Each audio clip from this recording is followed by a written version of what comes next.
Welcome to Out of My Mind Box, a podcast about intuitive eating and mental health.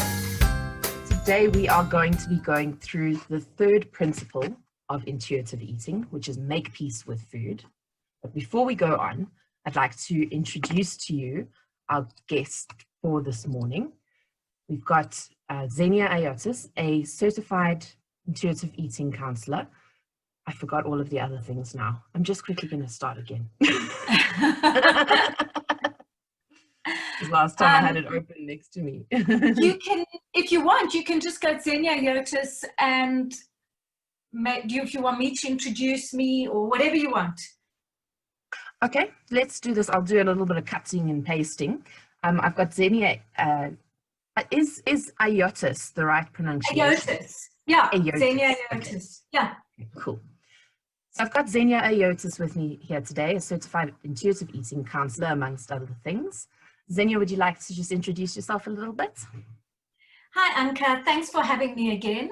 Yes, I'm an intuitive eating counselor, been doing this work for 10 years now.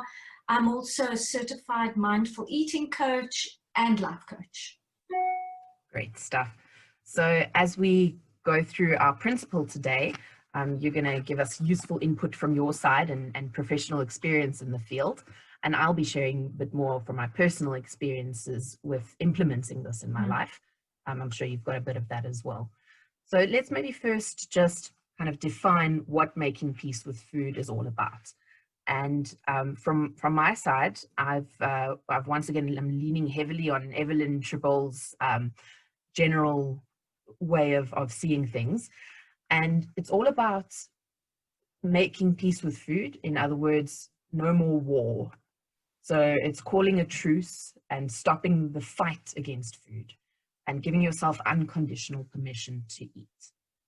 So it's all about, if you're telling yourself that you can't or shouldn't have a particular food, it can lead to intense feelings of deprivation, and that can build into uncontrollable cravings and often binging. So the idea is that when you finally have permission to eat, it removes the urgency and the excitement that causes those binges. You really get to taste the food, see how it feels in your body. So from your side, does that cover what we need to talk about? Yes. Making peace with food? Yeah. So the principle make peace with food, I would say, is a fundamental principle of intuitive eating. It is, for some people, the easiest, and for others, the most difficult. And when I say easy, it's goes so counter to diet culture, because in diet culture, it's all about what to eat, when to eat, how much to eat. Whereas this principle is essentially, well, it's give yourself unconditional permission to eat what you want. And people are like, they can't believe it. They are terrified by it. They're excited by it. So it's a difficult principle to put in place, especially if you've had a very long history of dieting and food rules. So you get two different types of eaters.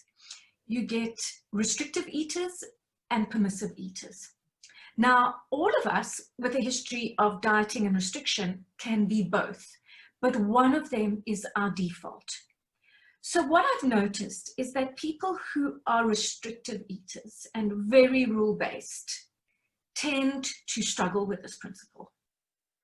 Those who are more permissive find this very exciting and can kind of jump in and apply it. It's a scary one because it's kind of counterintuitive. It's like, are you telling me I can eat whatever I want? And the answer is yes, you can. And people are terrified by it. And the common fears are, well, I'm never going to stop eating. If you tell me I can eat whatever I want, I'm never going to stop eating chips and sweets and cake and whatever they've told themselves they're not allowed to eat. So that is the big fear factor for them. Also, people are scared that they are not going to eat healthily, that they just given free choice, they're just going to eat sweets and cake and chocolate all day.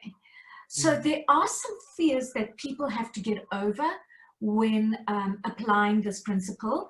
But the way I always explain it to my clients is the way we learn to drive a car is by actually getting in the car, starting the ignition, driving, learning the skills and the tools, and then actually getting on the road and driving.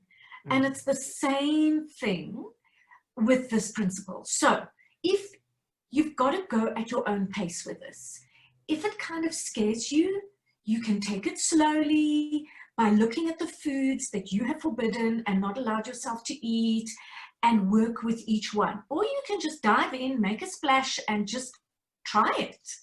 It's really up to you. You've got to see what works for you. How did you experience this? It's definitely been a journey. So this was a very freeing principle for me. I kind of still had the impression that somewhere, somehow, there's going to be a guideline that I need to follow. And this was the first real guideline, which was not what I expected at all. Is like literally allow yourself to have anything you want and as much of it as you want when you want it. And luckily, my list of forbidden foods was quite short, because in my dieting history, it was always the healthy eating plan.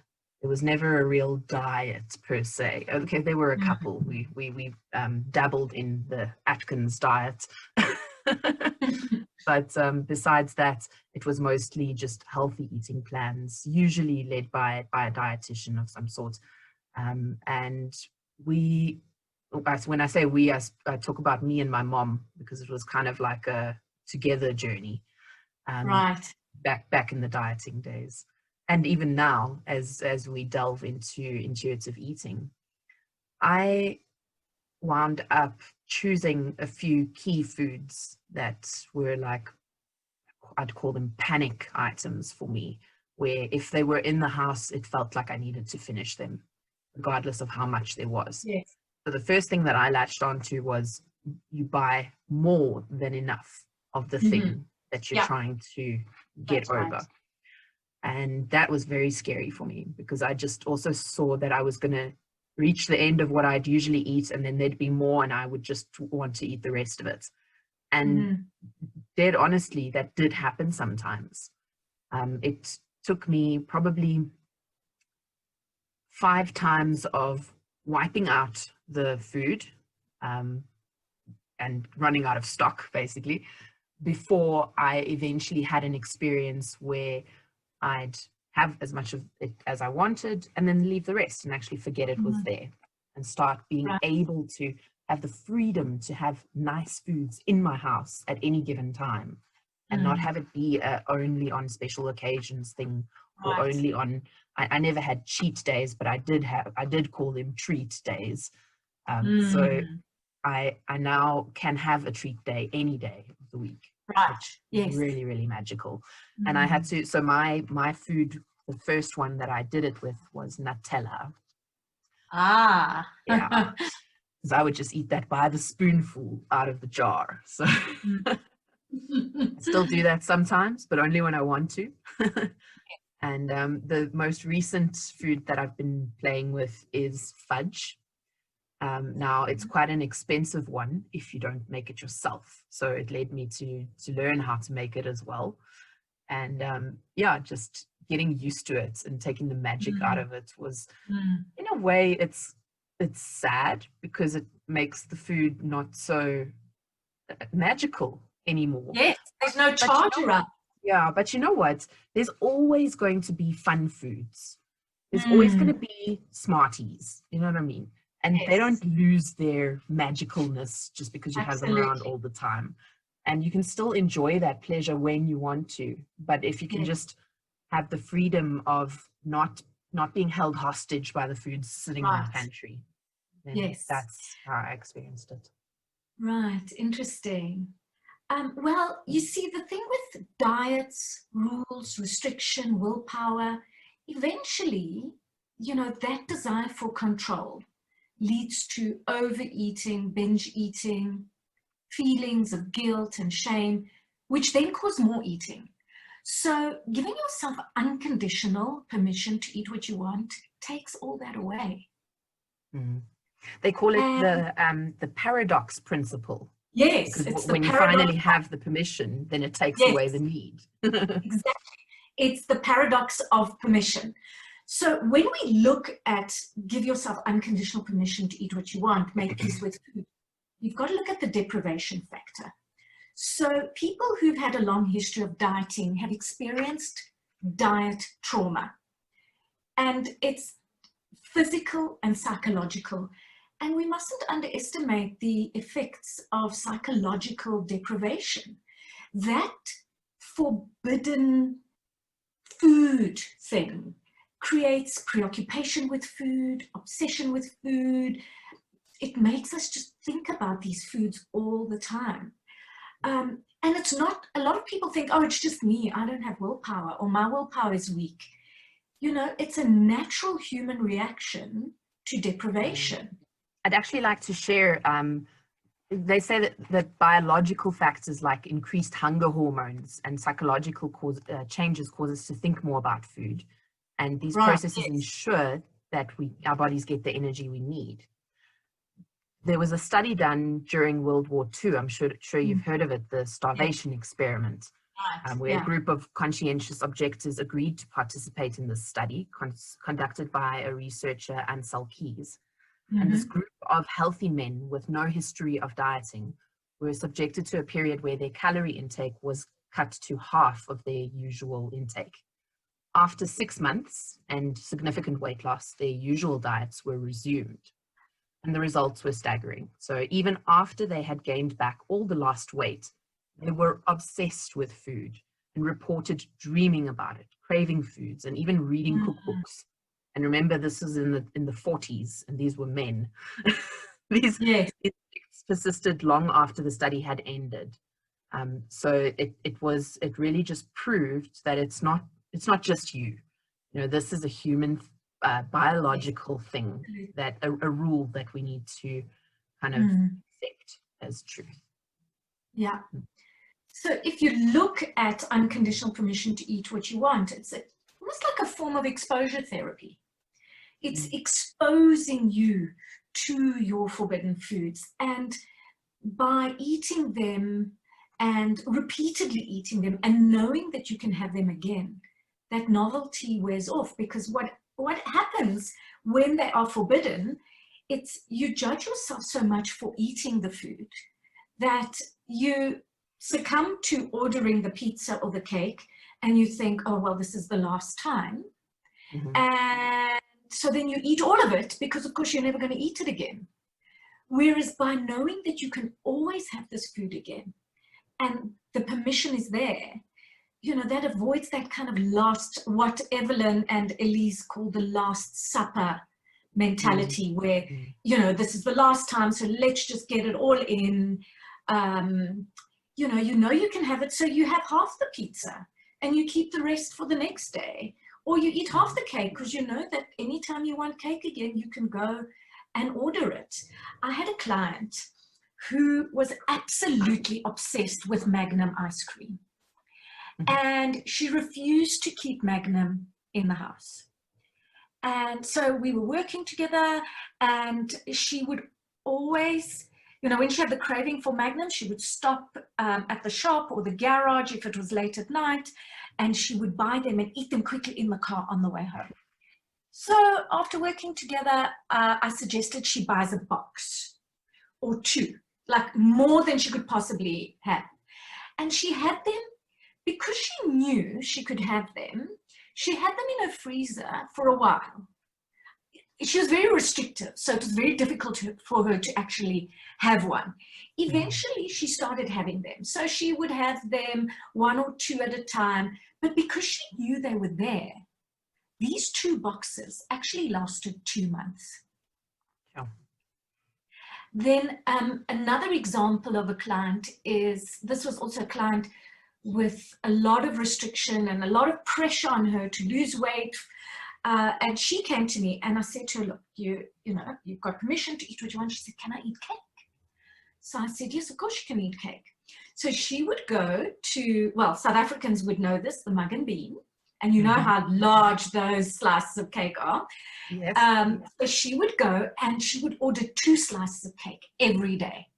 Yeah.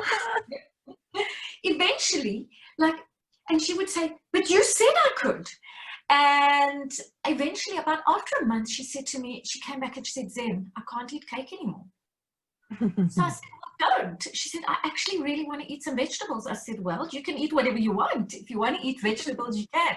Eventually, she got to the point where she would have cake when she wanted it. But it was a process and she needed to trust in the process and allow herself to go through it for a month. A lot of people are so scared to do that. But eventually, you do get to a point where your body, when given free choice, your body actually really wants foods that are going to feel good in your body. Of course, you're going to want things that taste good. But naturally, when we're hungry, our bodies almost want nourishing, fuel food most of the time.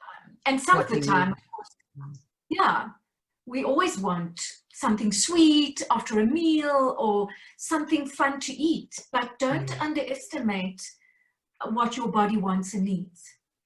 Another thing I experienced when initially giving myself this full-on permission was a touch of rebellion as well. Like I would almost choose the unhealthy food just because I knew I could now. And I felt I owed it to myself to, for once, take the route that felt like and not the one that I should. So there was a bit of that I had to get over as well. And after a while, it's, you know, you don't need to be such a rebel anymore. That's called entitlement eating. So it's a very common thing when working with this principle. And it normally comes in around 2 weeks after work, 2-3 weeks. I see it with my clients. They go, oh, Zen, I haven't stopped eating and all I've been eating is sweets and chips and blah, blah, blah. And I say, yeah, that's normal. The longer you've been deprived and the more food rules and diets that you've been on, you know, what happens in the process is you eating them because you can. And it's a reaction to the years of deprivation and not being allowed to eat these foods. So entitlement eating is part of it. And the question really becomes, are you eating? There's a lot of rebellion in that entitlement eating. And the question then becomes, are you eating these foods because you can and you're allowed them? Or are you eating them because you truly want them? And very often they say to me, oh, but you said I could. Someone needed to give them permission. There's some other reasons, actually quite interesting, that people could have these, you know, that not have peace with food. One of them being food insecurity. When money is tight in childhood or even in the present, the inability to purchase foods can cause feelings of deprivation that later result in binges and overeating when these foods are available. So some people have been put into that situation without meaning to, and not even to do with diet. And then also there can be families that have strict food rules, that kind of don't give their kids sweets, and whatever the family's rules are have been ingrained in you as a person as well. Yes. Yeah. I think we should go through a few simple ways to make peace with food. And in my research, I came across the one, which is basically the exercise that I did. And that was to start by making a list of foods that you don't eat. Yes. Ranking them from those that provoke the least anxiety to the most. And then starting with a less anxiety-inducing food and bringing that into your life and unconditionally stocking up your cupboard with it and carrying on eating that food until you feel like it's no longer got a hold over you. And then basically, when you're going to be eating that food, try and do the eating without distraction and do it mindfully. But don't beat yourself up if you end up what you would call binging or eating more than what you thought you wanted to. You got to give yourself that space and self-love to be able to say, I'm busy healing and this is part of the process. Yes. So absolutely, it's really, some people are ready just to do it with their most forbidden food. Others need a little bit more structure around it and to take it slowly. But the most important thing is go at your own pace, and you need to be giving yourself permission on all levels. And what I've noticed happens is the first level of permission is physical, which is allowing yourself to eat it. But very often the thought process is, oh, I shouldn't be, is this right? Can I be doing this? So that then is mental permission, where you're working on your thoughts around it. And then there's emotional permission, working on the guilt around eating the food. So very often people give themselves physical permission to eat it, but they're still in that dieting mindset of, oh, I'll only have one packet, or I won't have a lot of it, or I'll only have 2 squares of chocolate. But when you've been deprived, it's sometimes in the beginning you're going to need a lot more of it. And eventually, when you know that you can have it whenever you want, you'll get to a point where you may not binge on it. So anybody listening, don't let the fact that you're overeating it scare you. So we call that pseudo permission, which the permission is conditional. It's not unconditional. Yeah, you can't fool yourself, hey? Unfortunately, there's a lot of times when we try and do that in life, but Yes. what the truth is actually. And if you don't truly believe that you can have it anytime, any amount, then you'll still be stuck in that cycle of semi-restricting it and still ending up binging on it. Yeah. Yeah. And it's really about building trust with yourself. Because rules and dieting takes away that trust from yourself. And this principle is almost like a starting step to building trust with yourself and your body.